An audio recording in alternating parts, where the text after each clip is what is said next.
C'était les pubs du JJDA. Merci. Oui, merci.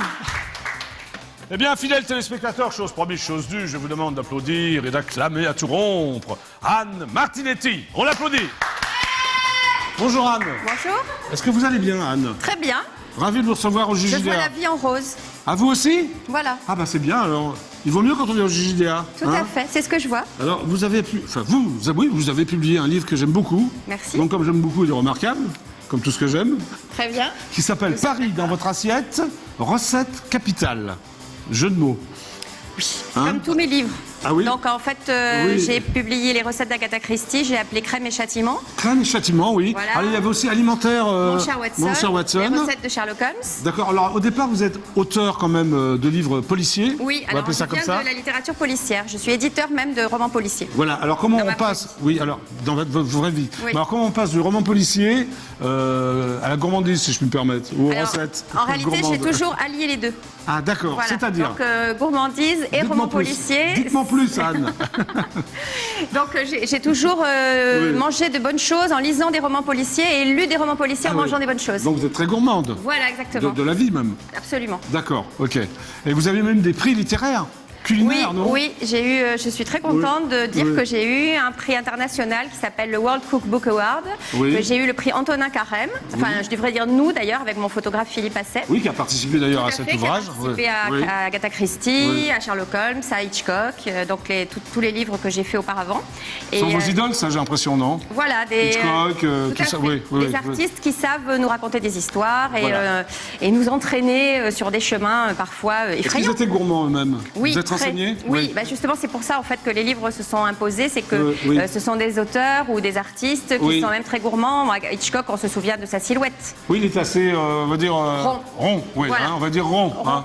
Débonnaire, rond, quoi. Oui. Exactement. Et Donc, donc il il mangeait avait un énormément énorme appétit. Il avait Oui. un énorme appétit. Il Quel faisait était son plat venir. préféré à Hitchcock, par exemple? Alors, il aimait beaucoup un gratin qui est un gratin de pommes de terre frites avec des oignons. Ah oui, c'est très léger, ça. Ça doit être très, très digeste, non? Ça, je peux pas vous dire. C'était son plat. Mais, Vous en êtes en sûr? tout cas, moi, Vous j'ai avez... fait ce plat. Oui. Et oui, dans oui. la sauce était presque parfaite. Oui. Et j'ai fait ce plat, c'est très bon. La sauce était presque parfaite, c'est génial, quoi. Merci. Ah oui, parce qu'il faut préciser que vous testez les plats. Bien sûr. Alors, je Ce teste sont des toujours recettes. les plats. Oui, ce sont quand même des recettes qui existent, mais vous les faites vous-même et vous les testez. C'est ça, exactement. D'accord. Et donc, de manière à pouvoir les rédiger facilement, que les gens puissent les faire et que ce D'accord. soit un vrai livre de cuisine. Donc cet ouvrage vous a demandé beaucoup de temps, quand même. Un an.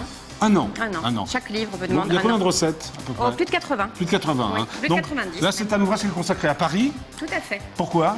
Alors, Paris, au départ, je voulais écrire un livre plutôt sur les auteurs de romans policiers de Paris. Oui. Et puis, le sujet s'est élargi et je me suis dit que Paris, c'était un thème magnifique. Et Oui. en plus, il y a des restaurants extraordinaires. Ah bah oui. Très, très Je suis moi-même littéraires. très gourmand, d'ailleurs, oui. Donc oui, c'est vrai qu'il y a des restaurants littéraires. Tout oui. à fait, voilà. Où même les restaurants donc, ont dans leur entrée les portraits des auteurs. Oui. Et donc, c'était intéressant de voir la gastronomie parisienne du point de vue des écrivains. Voilà. Alors moi, là, j'ai relevé quand même quelques recettes qui demandent quand même quelques éclairages. Hein, si je me permets, regardez, j'ai mis des... Voilà. Il y a par exemple le pigeon farci Henri Miller. Est-ce qu'on peut le montrer, le camarguais, le pigeon Ne farci montrez pas à Sandrine, elle va avoir peur. Ah oui, Sandrine, elle va avoir peur. Ah oui, elle aime pas les pigeons, Sandrine, voilà. Le pigeon farci Henri Miller. Alors pourquoi vous l'avez appelé Henri Miller? C'est parce qu'Henri Miller adorait le pigeon farci? Oui. Ou c'est et juste puis- comme ça Non, non, du tout. Non, non, à chaque fois que j'ai nommé une recette, comme celle oui. qu'on voit là, c'est parce Oui. que je l'ai trouvée, en l'occurrence, dans la correspondance entre Henri Miller et Blaise Cendrars. Oui, Et donc, Blaise- ils se racontaient leur gueuleton, parce qu'ils étaient tous les deux très, très Blaise gourmands. Sandra est également gourmand? Oui, d'accord. Voilà. Et Et donc, Suisse, il était suisse aussi, non?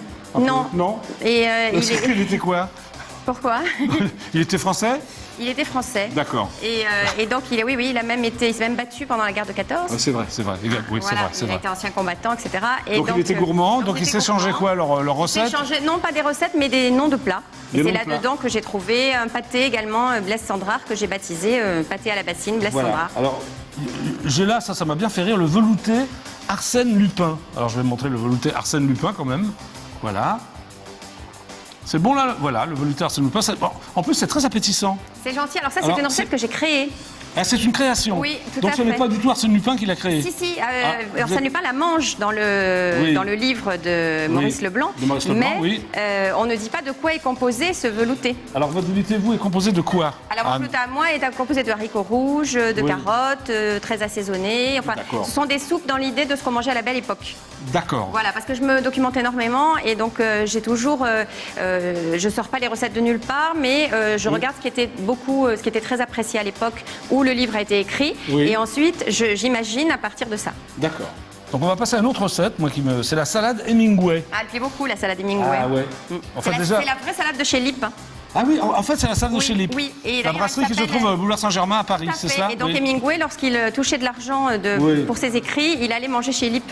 Ah Et il y a bon un passage extraordinaire dans Paris est une fête où il raconte Oui. de justement le craquant de la pomme de terre, le cervelas, la moutarde, etc. C'est un passage très très détaillé où Oui. on sent que vraiment cette salade-là. Donc vous l'avez testé? Alors j'ai À maintes testé. reprises, je suppose? Non. Non. La première fois c'était la bonne ou quoi? Oui, parce que ça n'est pas une salade très difficile à faire. D'ailleurs, les plats qui sont dans le Est-ce livre qu'on ne peut les sont faire? pas- Oui, est-ce qu'on peut les faire Ah, mais complètement, assez facilement? C'est un livre de cuisine. Oui, oui, oui, tout à fait. C'est ça vraiment, j'y l'avantage, tiens, c'est un oui. vrai livre de cuisine avec des recettes relativement faciles. Tout à fait. Voilà, et en Ou plus on apprend parfois plein de un peu choses. longues, mais Oui. et en tout cas qui sont toutes faisables. Non, mais Même en plus, on apprend certaines plein de que choses. J'ai complètement inventées. Alors il y a les côtelettes Victor Hugo aussi, ça Alors, il je paraît sais oui, pas. que Victor Hugo était un goinfre. Ah bon Oui, oui, oui. C'est Théophile Gautier qui raconte ça. Et il raconte Victor que Hugo était un goinfre? Oui. Ah, ça je ne C'est savais ce qui- pas. C'est ce qui semble. C'est Théophile Gautier qui vous l'a dit? Comment Oui. ça s'est passé? Alors, il me l'a dit dans la revue des Deux Mondes dans les années 1848, en fait. Ah d'accord, Voilà, ok. parce que je pense qu'ils ne s'aimaient pas beaucoup, ces deux-là. Pour quelle Et- raison? Rivalité Pour quelle raison littéraire, Théophile à mon Gautier avis. détestait Victor Hugo? Écoutez, c'est pas une histoire de femme, a priori, parce pense qu'on pas, l'aurait hein. su. Oui, on l'aura su. Voilà, et donc c'est plutôt, à mon avis, une rivalité littéraire, parce que Victor Hugo avait beaucoup plus de succès que Théophile Gautier. Ah, d'accord, Or, ils ok. ont commencé en même temps, et D'accord. en théorie, ils auraient dû avoir une carrière à peu près similaire. Bon, c'est pour ça qu'il a traité de goinfre, quoi, en gros. Voilà, Hein? voilà, il dit qu'il mange à peu près des côtelettes pour 10 personnes et que, Ah bon et que toutes les 2 heures, il avale un bol de bouillon. Enfin, 10 côtelettes par repas? il le dépeint comme un goinfre absolu. Ah oui, bah, 10 côtelettes par repas, c'est Voilà. hein, c'est terrible ça. Alors j'ai relevé aussi, voilà, la dinde au jazz de Saint-Germain. Ouais. Alors il n'y a pas la recette, enfin il n'y a pas la photo là par contre. Hein. Non, alors on n'est pas à la place de tout mettre. Alors c'est quoi la dinde au jazz de Saint-Germain? Alors c'est une recette que j'ai créée aussi. Ah, expliquez-moi ça. Voilà, c'est Ouais. bien, vous avez repéré en fait des recettes que j'aime beaucoup. Oui, bah, on a Je les suis mêmes, on a contente. les mêmes goûts alors Ça parce doit être que ça. voilà, Voilà. l'énoncé me plaisait. C'est on va ça, dire. exactement. Oui. Donc c'est une recette qui est inspirée par l'écume des jours de Boris Vian. Oui, Et c'est oui. une recette que j'ai créée parce que en ayant lu les mémoires de ses amis, Oui. j'ai découvert que Boris Vian aimait beaucoup le sucré salé. Donc, Le mélange, j'ai fait- vous voulez dire, oui, sucré-salé. tout à fait. D'accord. Donc Ouais. j'ai fait une recette avec une farce sucré-salé. Oui. Et dans le livre L'écume des jours, le cuisinier qui a été créé par Boris Vian, il cuisine une dinde. Oui. Et donc avec un piano et un piano donc qui en l'occurrence comme c'est Boris Vian avec ses loufoques. Oui. Il aurait beaucoup aimé votre décor et votre univers, je crois. C'est sympa le Oui, décor du JDA. hein. Absolument. Bon.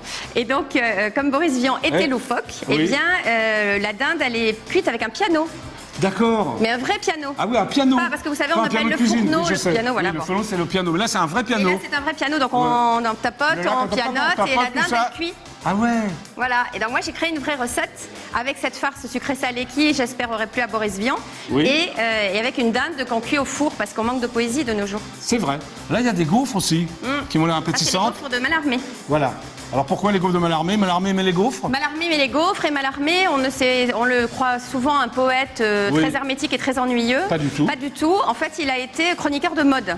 Ah Il bon faisait un peu votre genre d'émission, mais pour par la écrit. mode Ah bon Pour la mode, pour les Ah, je ne savais sorties. pas du tout que Mallarmé était chroniqueur de mode. Oui, Ah et donc ce qu'on lit, c'est pas du tout ennuyeux, c'est très Oui. drôle parce qu'il Oui. il était assez sévère envers ce qui se faisait. Et donc il était un peu chroniqueur pour les tendances, la mode, Ok. tout ce qui se passait dans la vie parisienne de l'époque. Ok, bah Voilà. voilà. En plus, donc il y a plus de 80 recettes. Oui. Moi, je trouve ça très très bien. En plus, parce qu'il y a non seulement les photos, mais il y a de la lecture. C'est-à-dire qu'on apprend, on se cultive je sais pas, en goûtant les plats, quoi. C'est ça qui est J'espère, intéressant. C'est ce que j'ai voulu non faire. Voilà. Oui, mais je trouve Aller que de c'est la sympa. littérature à la cuisine et de la cuisine à la Non, mais c'est littérature. réussi. Donc ça s'appelle Paris dans votre assiette, recette capitale, aux chênes.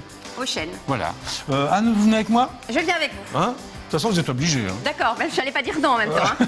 Alors, il y a un rituel dans cette émission. J'appelle Nicolas Sarkozy. Ah, je Je connais pas son plat préféré.